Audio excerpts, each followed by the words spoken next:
Ah yes, the open world genre, the genre that really took the gaming world by storm last generation, and that's looking to persist in 2022 with a slate of big open world games. And in this video, I want to take a look at 15 of the upcoming open world games scheduled for 2022. Now that is the key imperative word, scheduled for 2022. You guys know how things are with gaming these days. Games are getting delayed left and right, but as of right now, all of these games are tentatively scheduled for 2022, so without further ado, let's get right into it, and let's start things off with a game that so many people are immensely excited for. That is From Software's latest in Elden Ring, an upcoming action RPG, and this one taking From Software's trademark gameplay development style and taking it into an open world. Now, it was noted that the game is going to start with a fairly linear opening, but as you play the game, it is going to continue to expand and open up for the player to really explore a vast open world.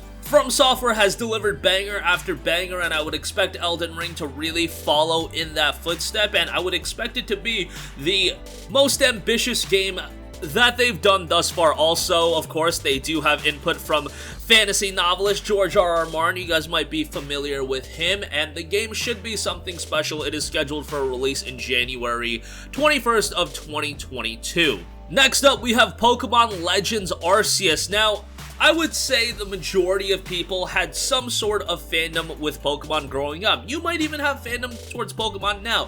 Me personally, I've kind of fallen off with Pokemon. You know, I played the games when I was younger.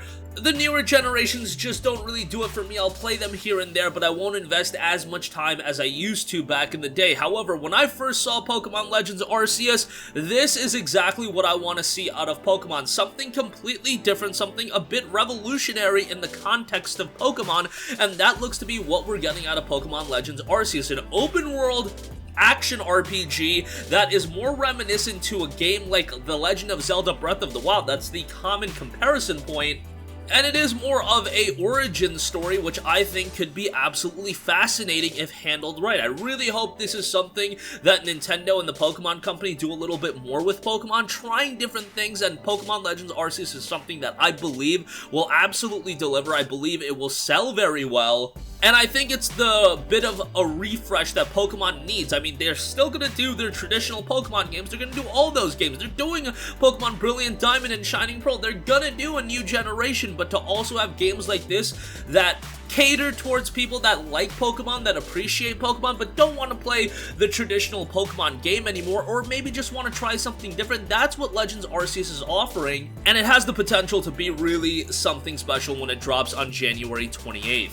Next up, we have Dying Light 2 Stay Human. Now, off the top of this video, I said that game delays are a common thing in gaming, especially recently, and Dying Light 2 Stay Human is one of those games that has seen quite a few delays. It was originally scheduled to release in December of this year. Now we know it'll be coming February of 2022, and this is the sequel to Dying Light 1, which hopefully a lot of you guys have played because that game was tremendous. It was really one of those early games in the PlayStation 4 and Xbox One life cycle that showcased the technical prowess of both of those platforms, and then on PC, looked great, played great, and now we have Dying Light 2. The virus won and civilization has fallen back to the Dark Ages. The city, one of the last human settlements, is on the brink of collapse. Use your agility and combat skills to survive and reshape the world, and throughout the game, there's going to be a variety of choices to make. That's going to make the game inherently replayable. It's zombies, it's open world, it's parkour gameplay. What's not to like about what we're seeing out of Dying Light 2? Again, the game is dropping February 4th, 2022. Hopefully Techland delivers on this one. Next up, we have Horizon Forbidden West, another game we had initially expected to see in 2021. I think a lot of people were expecting it to see in the early portion of 2021. Well, now we know it'll be in the early portion of 2022, specifically February 18th. And yes, Horizon Zero Dawn is finally getting a sequel. Another game, if you haven't played that, go play it. It's on PC, it's on PS4, it's upgraded on PS5. It's a tremendous game, and now we're getting an even bigger experience with Horizon Forbidden West. The gameplay we've seen thus far has looked remarkable. We've seen some familiar faces. The gameplay seems to have a couple new trinkets and nuances to it, and I imagine that the open world is going to be a gargantuan one to explore. The game will be available on both PS4 and PS5. I imagine the gameplay we saw was the PlayStation 5 version.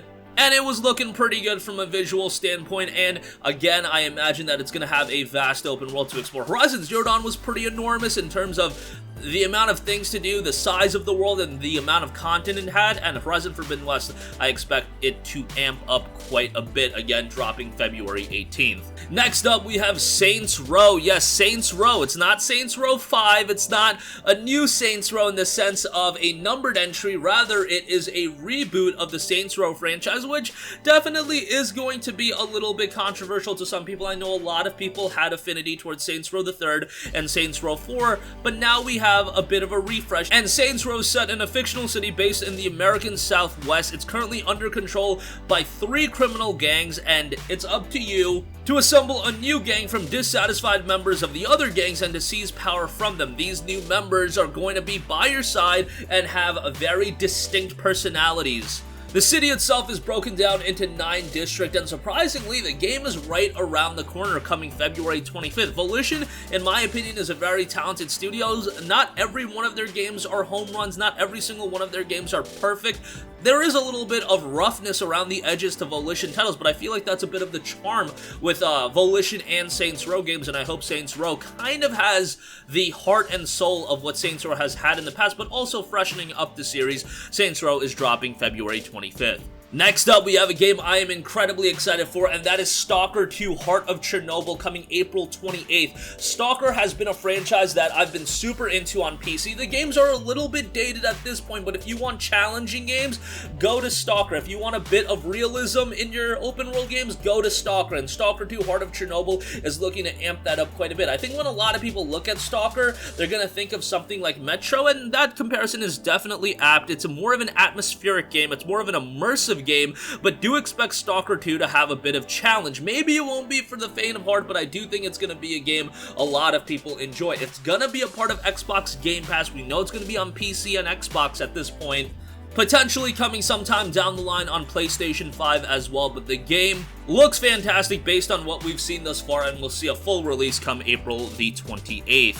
Next up, we have Starfield, the latest open world game from Bethesda, and finally we have a release date on this one, even though it's a ways away, coming November of 2022, November 11th, which would actually be, I believe, 11 years to the day of the release of the Elder Scrolls V Skyrim, so kind of interesting in that regard. Set 300 years in the future, the player will assume the role of a customizable character who is a member of an organization of space explorers, and the game is going to be able to be played in first person and third person, a sci-fi open world adventure. Based on what we've seen thus far, we can't really draw a conclusion on what it is in terms of gameplay. The trailer that we've seen is CG, but it's a Bethesda open world game, and inherently that is going to have a lot of people very excited. Hopefully Starfield delivers a new IP in the open world genre that does deliver, and again, November 11, 2022 is when you can expect that. Next up, we have a brand new game from Pearl Abyss that kind of took the gaming world by storm, and that is DokeV. DokeV is a game that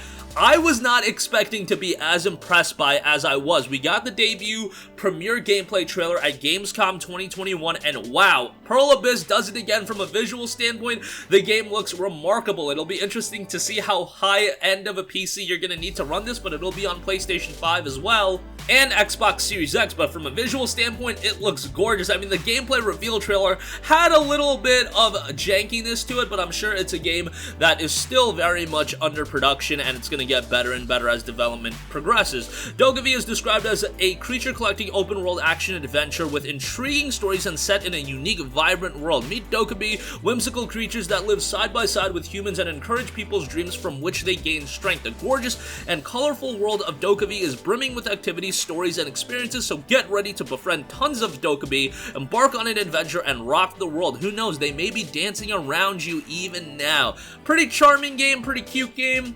A game that looks like it's going to be for a lot of different people of all ages, and it looks like there's a lot of variety in the gameplay that you're going to be experiencing. You can see the player driving around, skateboarding around, engaging in battle, so a lot to do in this game by the looks of it, and we'll see how it turns out when it releases sometime in 2022. Next up, we have The Legend of Zelda Breath of the Wild 2. Obviously, The Legend of Zelda Breath of the Wild was a remarkable game, and many would consider it to be one of, if not the best games of this generation. I don't know if I'd go as far as to say the best game of the generation, but it was a phenomenal game that had a gorgeous art style, a beautiful world to explore, and a lot of content on top of that, and a lot of engaging content that had an element of uniqueness in every area that you explore, and that's kind of what Legend of Zelda has always done really well, but now with Breath of the Wild, they're taking that to another level. Hopefully it does drop in 2022, that is the tentative release window, but you know with them, they're going to try to get this game to be as perfect as possible, so we'll see if that sticks, but hopefully it does. Breath of the Wild 2 is definitely going to be one of those games that it's a slam dunk home run. It's Nintendo, their first party games are always home run, more often than not I should say. There's the game here and there that doesn't deliver. But come on, it's Zelda, it's Breath of the Wild 2, I do believe 99.9% chance it's gonna deliver. Next up, we have a WB Games Montreal, that's Warner Brother Games Montreal's Gotham Knights. So, it was the worst kept secret that Warner Brothers Montreal was working on some sort of open world Batman title. We weren't sure what it was gonna be, and we now know it is gonna be Gotham Knights, an action RPG set in the open world of Gotham City. You've got 4 playable characters: Nightwing, Batgirl, Robin, and Red Hood, each character with their own unique playstyle and abilities, and it is gonna have single player and multiplayer elements to it. The gameplay itself, I do know a lot of people were not overly impressed by it. I think visually it looked great. I think some of the gameplay elements look solid as well. I think what a lot of people were disappointed by was kind of the take in some of the story elements. Let's see how that ultimately does play out, because it's way too early to speak on that at this stage of the game. But WB Montreal generally does a pretty good job with their games. Like, I liked Batman Arkham Origins. I thought that was an incredibly underrated game, and while I don't think it was as good as the mainline Arkham games, I did think it was pretty good, and hopefully they deliver something of quality with Gotham Knights as well, again, coming sometime in 2022.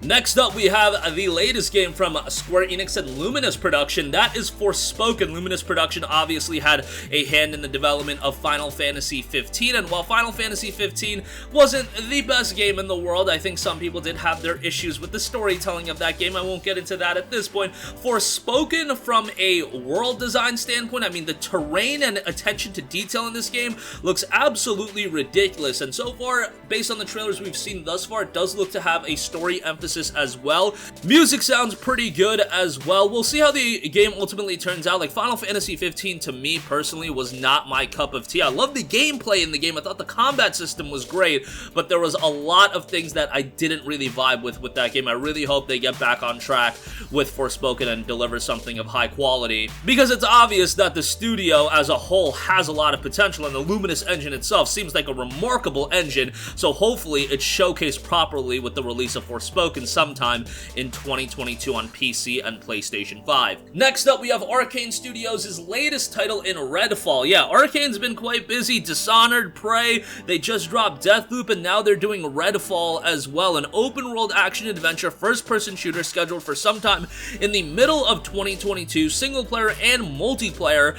You're going to have 4 different playable characters, unique backgrounds, unique abilities. I feel like that's generally the case with every game that's offering you multiple characters these days. We only got a CG trailer of it thus far, but Arcane Studios has been delivering high-quality game after high-quality game, so Redfall, chances are, probably going to be a relatively high-quality game. Again, summer of 2022, PC, Xbox Series X, and Series S. Next up, we have Hogwarts Legacy, action RPG. Of course, this is one that a lot of people have been waiting on. Another one that's been one of the worst kept secrets in all of gaming, coming from Avalanche Studios, a pretty talented studio in their own right, but this is definitely going to be their most prominent game thus far. They've worked on some games, you know, Disney Infinity, which didn't get a lot of buzz, but Hogwarts Legacy will be set in the late 1800s following a student at Hogwarts. The player will be allowed to choose their Hogwarts house and attend classes at Hogwarts School of Witchcraft and Wizardry, and explore an open world consisting of locations including the Forbidden Forest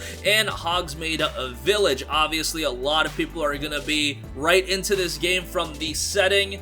A morality system is going to be in the game as well, and throughout the game you're going to do a lot of what you would expect. Cast various magical spells, create potions, tame beasts, and master other combat abilities. Hogwarts Legacy is scheduled for release in 2022. Next up, we have Suicide Squad Kill the Justice League. So yes, we're getting a game in the Suicide Squad IP, and Suicide Squad's been getting a lot of buzz recently with the new movie coming out, and this is defined as a genre-bending action-adventure shooter video game set in an open world based on Metropolis. The game features 4 playable characters.